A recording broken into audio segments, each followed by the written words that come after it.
Trick or treat. Hi, I'm Roy Ackland. Because it's Halloween, we thought we'd bring you something a little bit different. And don't worry, there'll be no tricks, but you are in for a treat. In the next few minutes, we'll scare up some really interesting stories about North Carolina mysteries and ghost stories like this one. This beautiful old home has a lot of history. It once served as a railroad station near Thomasville, and some say it was the first post office in Davidson County. But when the new I-85 was built, it had to be moved, and so the ghost that lived there moved with it. Yep, I said ghost. The current owners, Bonnie and Clyde Gobble, yep, I said Bonnie and Clyde, didn't know about him until they bought the place. On their first night in the house, the Gobbles had company, and one of their guests spotted the ghost standing right here with his arm on the mantel. And he turned around and said to me, "Who was that?" You know, there was a figure here by the fireplace. He was identified by those who've seen him from old photos as Henry Conrad, the man who built the house. This two-story log home really doesn't fit the stereotype for haunted houses. The place is warm and picturesque, and Henry has been seen upstairs as well as in the parlor and kitchen. A friend was spending the night, slept in this bed, woke up during the night, opened her eyes, and saw the ghost. It's perhaps ironic that the Gobbles themselves have never actually seen the ghost, but they don't doubt his presence. I had felt him, felt his presence. I've kind of known he was there. And I don't know, it's hard to describe. It's just a feeling that you're not alone. Not alone? Who knows how long Henry will make this one of his favorite haunts. Come to think of it, I wouldn't mind haunting this place myself. Scared yet? You might be when you see what's coming up. Later on, we'll go back through the Roy's Folks archives to investigate a local mystery. I want to see if we can't track down some sort of a three-dimensional anomaly. Then we'll take some snapshots. We'll go on a real life, or is that death, ghost hunt.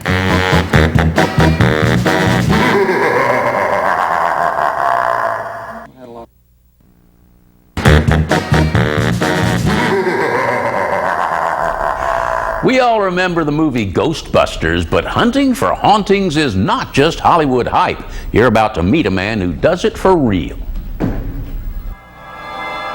You are in for a distinct and memorable adventure this weekend. I hope you know what you came here for. These people came here to find out why Joshua Warren has spent his life chasing a ghost. Oh, now watch what happens when I move toward this meter. More specifically, Warren chases proof that something survives a body's death. But even though the physical structure is destroyed, is it possible that some energy structure could still survive or live on or exist in some way? Is it possible? I've only seen what I might call a ghost once in my life, and I've been to between 500 and 1,000 haunted houses. Now, I've seen things through technology that change that, and that's the key to do-it-yourself ghost hunting. Technology that is affordable and not overly difficult to use. These are electromagnetic meters, digital cameras. They produce simple sounds and readings, and in some cases, all you have to do is watch the red light. If someone wants to start researching ghosts, they need to keep in mind that they should start by researching energy fields. You research energy fields because they can show you things that your eyes can't see. The idea is that just because you can't see it doesn't mean it isn't there. Take this fan, for example. When we turn it on, pretty soon you won't be able to see the blade spinning. But if I come over and turn on the shutter on our camera, soon you can see the spin of the blades in there. That's the same thing that a ghost hunter looks for. Their tools register fluctuating magnetic fields. Okay, you hear these little bursts? Now look, I'm not moving this meter. I'm holding it in the same place.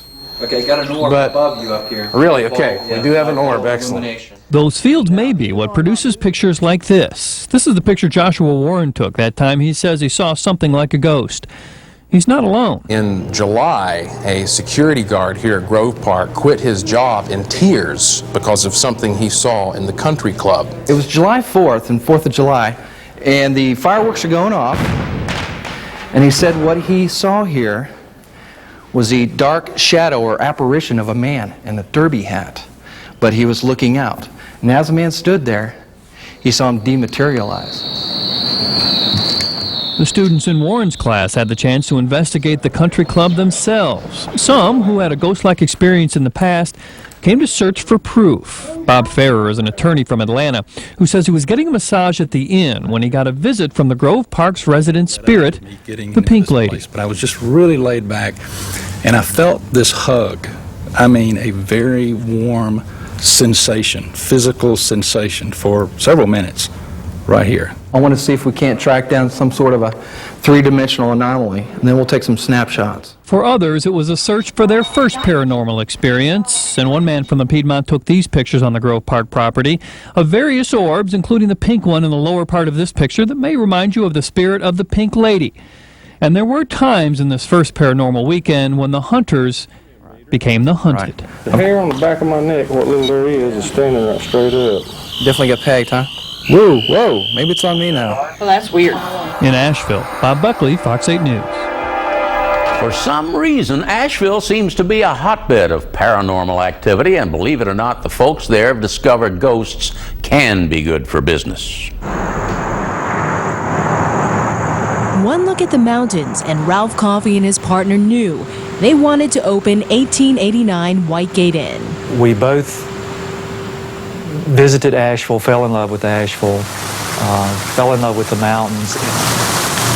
From downtown to Biltmore, they believed the city's attractions would draw tourists to their bed and breakfast. Hey, come on in. Good afternoon. Hi, how are you? I'm Frank. Nice What they did not expect is for something else to scare up business: ghosts. I heard footsteps walking up and down the stairs and in the hallways, and it was just, you know, sitting around going, I know I'm the only one here. What is that? Well, his partners was joking with him. They had turned the fireplace on, and he said, well, why don't you say goodnight to Miss B? And the fireplace went out, and they both jumped out of bed, put on their bathrobes, ran downstairs to find us. I'm going to bring Dr. Goss, and I'll have the thermometer. With the help of Joshua Warren and his team of professional ghost hunters, the men found out 4 ghosts may haunt their inn. There it went. There's one. There's one. It came right at us. Did you see that? Warren's team documented strange orbs of light that come and go, and sudden bursts of electromagnetic energy that cannot be explained at their inn. And you can see already I'm getting huge electromagnetic field readings just stepping into this room. And the entire room is saturated with these extreme fields. While the discovery did not scare the men, they also had no idea what this paranormal discovery would mean for business. You never know how people are going to react. Over the years, what they and others in Asheville have found out is ghosts can be good for business. Possibly 3 ghosts here. Well, I hope before I leave I get to meet all of them. I think there's a certain clientele that is intrigued. And Salvo is not the only one around town that's figured that out about Asheville's haunted past. So has the Grove Park Inn. We know the stories that were passed down are regarding a young lady dressed in pink who fell, jumped, or was pushed from the balcony here on the 5th floor down to the floor of the Palm Court and died. They've been telling the story of the Pink Lady for years. Customers love it. It's a wonderful attraction. It's a great draw, and it happens mostly in the winter months. People have told Salvo and Coffey they could have the spirits removed if they wanted to. We have had guests who have written in our guest book, don't get rid of the ghost. We've enjoyed the stay. Wonderful, warm feeling. But with reactions like that, why would they? You can see the goosebumps coming out of my arms. I mean, he's here. Not everyone may believe, but the ghost stories add another mysterious side to the Mountain City many find hard to resist. It is an enjoyable way of keeping our history alive. In Asheville, Nancy Lee, Fox 8 News. Next, we'll search for more area ghosts. And it physically put its hands on me, and I felt hands like on my back. That's when I thought, okay. And then we'll take you to a place where Hollywood's version of horror comes to life and scares you to death.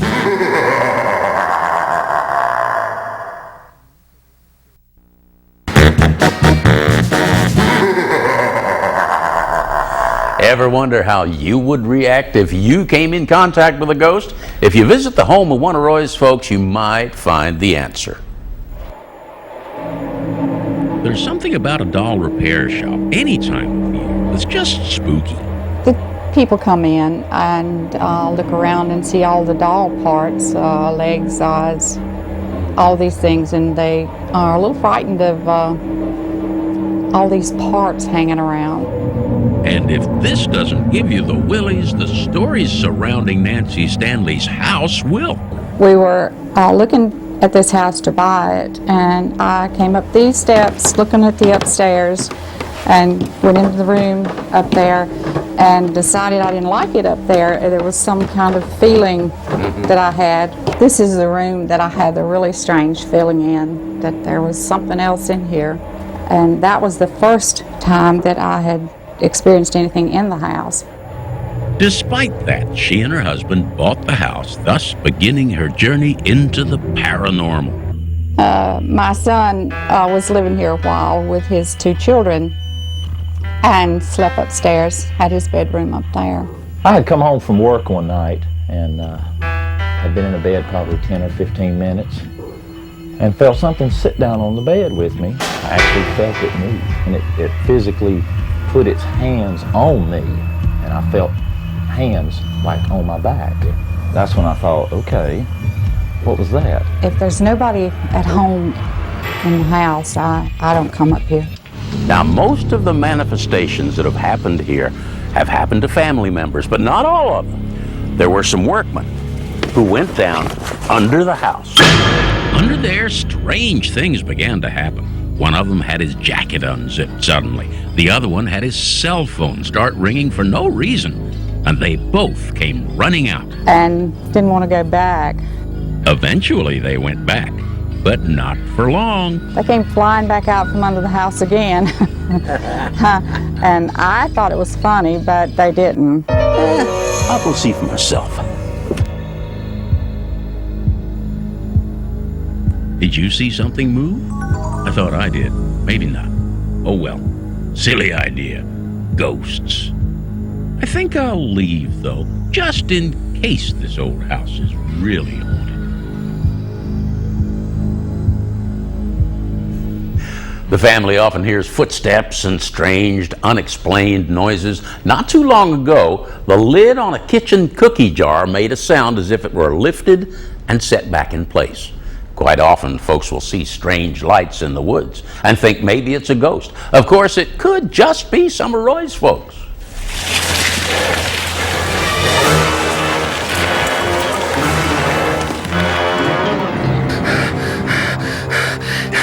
I just don't know about it. It was too much for me. No, this is not the Blair Witch Project, but it may be something just as scary. Nighttime mountain biking. A lot different than riding during the daytime. You can't see as much. You're limited to what's directly in front of you, and things come up on you and go right by you, and it's a lot of fun. It does seem like you're going faster. You kind of get like a tunnel vision thing going because of the light, the shadows that they play, and you get sort of a real narrow scope of vision, which is pretty neat. If you're going fast enough, you'll overshoot the lights, and that's when you'll get into a sticky situation. Although this is an expansion of a very popular extreme sport, these guys say they do it out of necessity. You know, you just run out of time. It gets dark at 5 o'clock, and you get off work at 5. You know, what are you going to do? You want to ride. Yeah. Riding at night is just as much of a workout as riding in the daytime. As a matter of fact, your heart just might race a little bit more. I did see the Blair Witch Project. It was, at the first couple rides after that, I was kind of freaked out. And it didn't stop. If you stop, you're in trouble, because then you start hearing all kinds of stuff. So you got to keep moving. So the next time you see some strange lights bounding silently through the woods, it's probably not a witch or a ghost, but some of Roy's folks. Solving the mystery of the strange lights in the woods was an easy one, but a few years ago, we took the original Volkswagen to check out something that still has me scratching my head. Well, I don't know how this thing got started, but for years now that people have been coming up here and letting the car roll back and say it's rolling uphill, but I have never believed it, and it don't really look like to me that it's possible, but they say it's uphill. Now, wait a minute. What looks like up is really down? This must have Sir Isaac Newton rolling uphill in his grave. If there is such a thing as anti-gravity, it's alive and well in Rockingham County, where what seems to be up isn't always. I see it, but I don't believe it. It's really weird, especially when the car first starts moving because it moves the wrong way. Now, so far, have I got you confused? Wait a minute, stop it right here. Let's talk about it. This is the northbound lane of 220. This is the on-ramp in question. Which way do you think is uphill? This way or this way? Now here we are going down the on-ramp as if we were getting on 220 north. It looks like we're going downhill, but check for traffic behind you, come to a full stop, and put the car in neutral. And it starts rolling uphill. Now, I wouldn't call this the major tourist attraction of Rockingham County, but if you want a hilarious time, try it. It'll give you a new slant on things. It's Punkin Chunkin time! Coming up next, some creative ways to pitch your here we pumpkin. go. Onagar's gonna fire. That was out there. You're a little far there, Mark. That was something.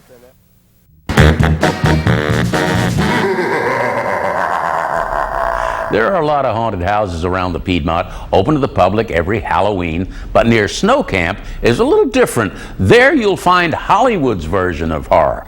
We sent videographer Adam Krolfifer to see what he could scare up.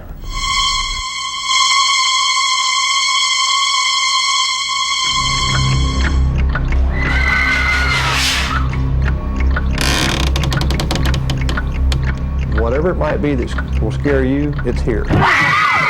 There's a lot of screaming going on, too. This show is called the Original Hollywood Horror Show. Dean Jones and myself, Starr Jones, we produce and put the show together. We're both Hollywood filmmakers. The whole idea behind the horror show is for people to get to see a little bit of Hollywood. My brother and I grew up watching horror films, the Hammer movies, and we were always fascinated by those. And also Halloween was always a big holiday around our house. So that's where the fascination comes from. We've done haunted houses for other people growing up, you know, church groups and youth councils and stuff like that, and Boy Scouts. We've done those, but we've never done one of our own. And about 14 years ago, we had some time between films right around October, and we had the idea to do our own haunted house. And we were going to do it 1 year, and it went over very well. So people want to know, you're going to do it next year. So 14 years later, we're still doing it. And up here stairs is where we do all the makeup effects and get everybody ready for the show. And this is one of our actors here. We're going to put him in makeup. Alrighty. It's a foam appliance we actually use. The trick is to get it laid in the right position to begin with. The makeup that you see here is again, very realistic. Most everything here we constructed and built ourselves. A lot of it's from movies we've actually done. We use the state-of-the-art makeup effects that you see in movies. But we have about an hour and a half to get everybody ready. We have anywhere from 35 to 40 actors on a given night. This is just glued on the mummy. See, when you get done, you got a bunch of monsters and ghouls running around. I want to suck all the blood out of you. walk through here, because everything looks realistic, they don't know which is a dummy and which is a live actor.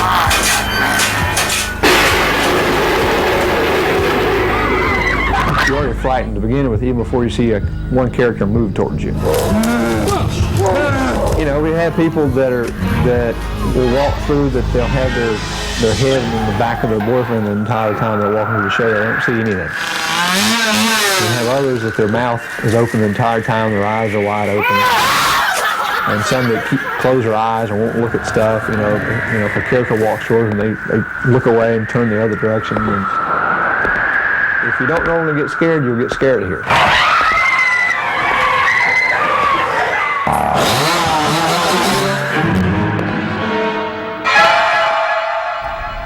You ever wonder what you're going to do with these pumpkins after Halloween?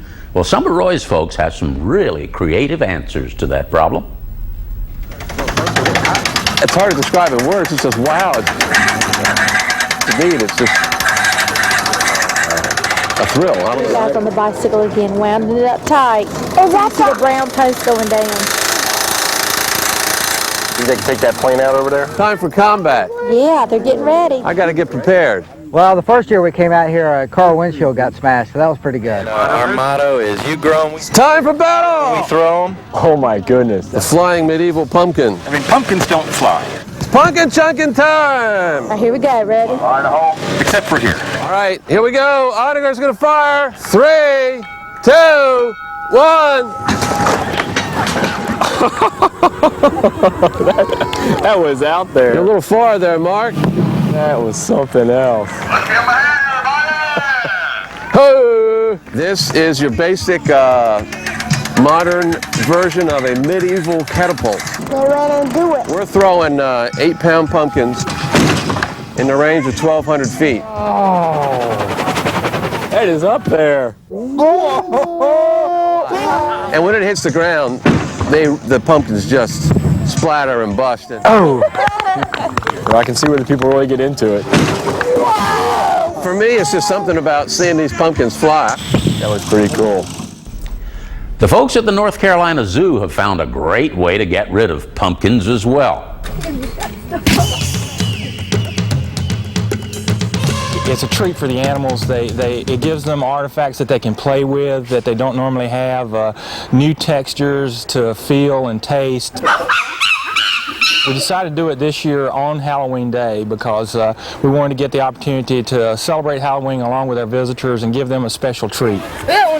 Some of the animals really particularly love pumpkins. We have a female gorilla that is particularly fond of pumpkins, so she really kind of looks forward to it every year if an animal can look forward to something.